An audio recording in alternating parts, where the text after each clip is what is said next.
When I would come over, Grandpa would send me home with food from the garden, and Grandma would send me with National Geographic magazines, newspaper articles about nature that's too safe for me to read. Grandma would always let me sit in her chair so I could sit next to Grandpa. One of the coolest things about my grandparents was that many of my friends got to know them too. Whether they visited with me or were just around to overhear a conversation between Grandpa and I on the phone. They all loved him. How could you not?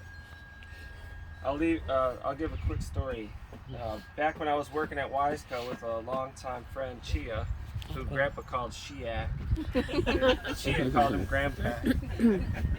Grandpa called to inform me that a screech owl was roosting in his rose bush. So Chia and I were both nature nuts, and I was a photographer, and we decided to cruise down real quick on our lunch break to get some photos with it. After we went back to work, Grandpa decided to go catch the owl, bring it in the house. There's a hilarious photo somewhere of the owl perched on top of a lampshade with his eyes wide open, big yellow eyes. But he spent the whole day in there kind of just hanging out with them until, it started getting dark, and then they had to let the owl outside. Just crazy stuff like that. There's a million stories. I'm sure everybody here has some great stories. I'd like to hear them sometime. So the last thing I'll say, my grandparents lived the way they wanted to until the end. Grandma was so tough, none of us hardly knew she was in pain or that anything was wrong. Grandpa was strong enough to fight off several nurses who tried to take his blood.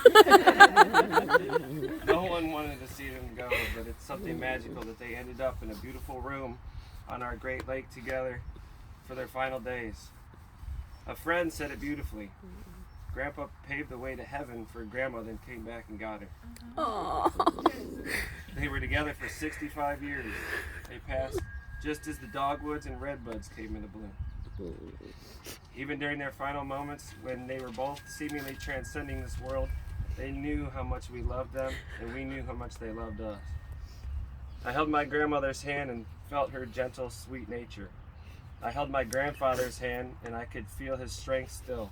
His strong, calloused hands, the result of an honest, humble life and hard work.